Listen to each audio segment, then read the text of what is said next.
हमारा question R S Agarwal का question है ना। क्या है कि the sum of radii of two circle, दो सर्कल है हमारे पास, मान लो कि एक छोटा है और एक बड़ा है ना। क्योंकि इसमें दो, एक छोटा एक बड़ा क्यों माने, क्योंकि the sum of radii of two circle के बाद एक और वर्ड लिखा था, जरा सोचना क्या लिखा था। पहला अकॉर्डिंग टू द क्वेश्चन, मान लो कि हम पहले सर्कल का रेडियस r1 मान लिए और दूसरे सर्कल का रेडियस r2 मान लिए, तो according to the first condition question हमें क्या दिया है, r1 प्लस r2 का वैल्यू बोलो 7 सेंटीमीटर। फिर बोल रहा है कि and the difference of their circumference is 8 centimetre. तो सरकमफरेंस का डिफरेंस दिया है, तो डिफरेंस तभी ना तैयार होगा जब एक सर्कल बड़ा होगा एक सर्कल छोटा होगा। अगर दोनों सर्कल का साइज सेम कर दोगे तो जितना इस पे सरकमफरेंस है उतना ही इस पे सरकमफरेंस होगा, तो डिफरेंस तो 0 हो जाएगा। तो एक बड़ा सर्कल है एक छोटा सर्कल है, हम माने हुए हैं यहाँ पे कि R2 is greater than R1, माने दूसरा सर्कल मेरा बड़ा है पहले वाला सर्कल से। तो अकॉर्डिंग टू द कंडीशन, मतलब according to the question, second condition क्या है मेरा बता देना। सरकमफरेंस कितना होता है सर्कल का, तो 2 पाई R2 माइनस 2 पाई R1 का वैल्यू 8 सेंटीमीटर दिया है। सही बात है कि नहीं, क्योंकि बड़े सर्कल का में से छोटा सर्कल घटाया जाता है। डिफरेंस का मतलब हमेशा याद रखना, डिफरेंस का मतलब बड़ा चीज में से छोटा चीज घटाओ। तो बड़ा सर्कल का रेडियस R2 था, तो 2 पाई R2 माइनस 2 पाई R1 का वैल्यू 8 सेंटीमीटर। अब जरा एक बात बताओ हमें, यहां से हम 2 पाई कॉमन ले सकते हैं, तो R2 माइनस R1 बराबर 8 सेंटीमीटर होगा। पाई का वैल्यू बोला है लेने के लिए कुछ,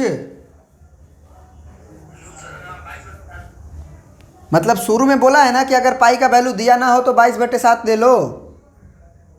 हाँ, तब 22/7 ले लेंगे। तो ये 2 इंटू 22/7 और इंटू R2 माइनस R1 का वैल्यू हो जाएगा 8। अब जरा बताओ कि यहाँ से हम लोग ये 2 और 22 को उधर भेजेंगे तो डिवाइड में जाएगा और 7 मल्टीप्लाई में जाएगा। तो R2 माइनस R1 का value 8 into 7 divided by 2 into 22 होगा। अब 2 से काटो 4 बार में कटेगा, फिर 2 से काटो 2 एकम 2 2 एकम 2, सॉरी 2 दूना के 4 और ये 2 एकम 2 2 एकम 2। तो R2 माइनस R1 का वैल्यू कितना आ गया, 14/11 आया ना। अब यहाँ से R1 प्लस R2 का वैल्यू हमको दिया हुआ है 7 सेंटीमीटर। अब दो इक्वेशन दो अननोन, यहाँ से या तो मतलब लीनियर इक्वेशन इन 2 वेरिएबल हो गया, आप इन दोनों को जोड़ दो, इक्वेशन 1 और इक्वेशन 2 को जोड़ दो, तुरंत एक गायब हो जाएगा। या फिर यहाँ से R2 का वैल्यू निकाल लो। R2 का वैल्यू कैसे निकलेगा, R1 को उधर भेज दे तो 4 प्लस R1 आ जाएगा, और इस R2 का वैल्यू आप इक्वेशन नंबर 1 में पुट कर दो। लिख दो पुट R1 बराबर कितना, सॉरी R2 बराबर 14 plus R1 in equation number 1। तो इक्वेशन नंबर 1 यही ना है, R1 प्लस R2 बराबर 7 सेंटीमीटर।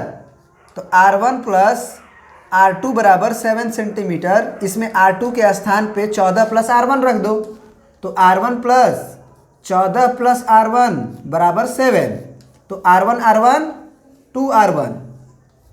और अगर हम, अच्छा यहाँ पे क्या हो गया जी, कुछ गलती हुआ है क्या, हाँ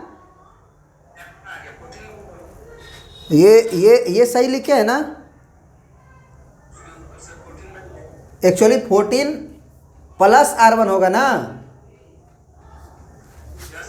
तो 14 प्लस R1 हुआ, तो ये तो निगेटिव आ रहा है ना। अच्छा अच्छा, हाँ सही बोल रहे हो। R2 का जो वैल्यू था हम लोगों का वो 14/11 था, जो कि हम गलती किए हैं। 14/11 प्लस R1 होगा, तो R2 का वैल्यू हम लोग को रखना होगा कितना, R1 प्लस R2 का वैल्यू 14/11 माइनस प्लस R1 बराबर 7। अब सही है ना, अब तो सही है ना, अब नहीं निकलती है। अब R1 मिलके हो जाएगा 2R1, R1 मिलके हो जाएगा 2R1, और बराबर के इधर क्या होगा आपका 7 माइनस 14/11। सही है, ये 14/11 को RHS में भेज दिए। अब एलसीएम लोगे तो 11 आएगा, और 1 से 11 में डिवाइड करेंगे तो 11 7 जा 77, और माइनस 11 से डिवाइड करेंगे 11 1 14 जा 14। तो अब 77 में से 14 घटाओ, 7 में से 4 गया 3, 7 में से 1 गया 6, डिवाइडेड बाई 11 किसका वैल्यू है, 2R1 का। तो R1 का वैल्यू कितना हो जाएगा 63 डिवाइडेड बाई 22। हमसे क्या पूछा था, find the circumference of circle. तो पहले R1 निकल गया, R2 भी निकाल लेते हैं। तो R2 कैसे निकलेगा, इक्वेशन नंबर 2 से।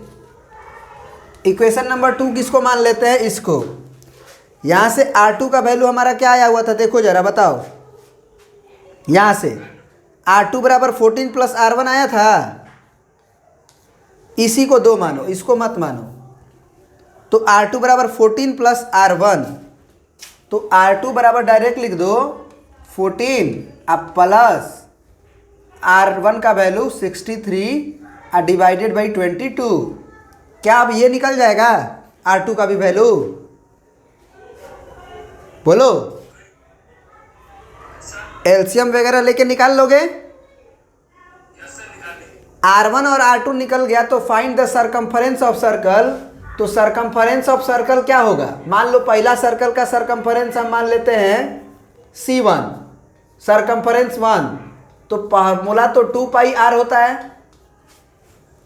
तो 2 इंटू 22/7 इंटू R1 लिखेंगे, तो R1 का वैल्यू हमारा 63/22, तो 63/22, तो ये 20 कट जाएगा। आइए 7 9 जा 63, तो 9 2 जा 18। तो पहला का सरकमफरेंस आ गया। दूसरा का सरकमफरेंस को अगर C2 लिखोगे तो ये होगा 2πr2, तो 2 इंटू 22/7, और रेडियस 2 का वैल्यू बताओ तो कितना आएगा जी, 14 दूना 28 को 8, और 14 दूना 28 और 2 30, 30 में हमको 63 जोड़ना होगा, नहीं तो 8 और 3 11 हुआ, 8 3 11 के बाद 6 और 1 7 हुआ, और 3 हुआ, और डिवाइडेड बाई कितना जी 22। तो फिर 22 से 22 कटेगा, ये भी हमको लग रहा है 7 से कट ही जाएगा, बिल्कुल कट जाएगा। काहे कि 7 से 14 भी कटता है, 63 भी कटता है। तो ये कितना हो जाएगा, 7 5 35, 36 37, 2 बचा, 2 और 1 21 हुआ, तो 7 या 21, तो 2 से गुना करना है 53 में, तो हमको लग रहा है 106 होगा। तो सरकमफरेंस जो था वो 18 सेंटीमीटर एंड 106 सेंटीमीटर। समझ में आया क्या? दूसरा क्या आ रहा है 26। 26 कहाँ से आएगा जी, कहीं गलती की है क्या हम? R2 का वैल्यू 14 प्लस R1 है ना। अरे हाँ, यहीं पे गलती हुआ है, ये 14/11 प्लस R1 ना है, तो 14/11 करेंगे तो देखो ना, ये 11 हो गया तो एलसीएम अब तो 22 होगा ना इसका। 14/11 और 63/22 का एलसीएम कितना होगा? 22। तो 22 के बाद ये हो जाएगा 28, 14 दूना 28 होगा, क्योंकि 11 दूना 22 होता है। अब प्लस 63, तो 63 और 22 को जोड़े 28 को जोड़ेंगे तो कितना आएगा? 8 3 11, 6 और 2 8 और 1 9 होगा बाई 22। तो ये R2 का वैल्यू आया।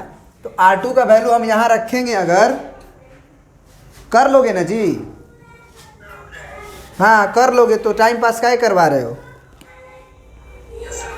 2 × 22/7 और रेडियस का वैल्यू है हमारा 91/22। तो ये 20 से 22 कट गया, 7 से इसको काटो, 7 एकम 7, 8 9 2 हुआ, 7 या 21, 13 दूना। समझ में आया?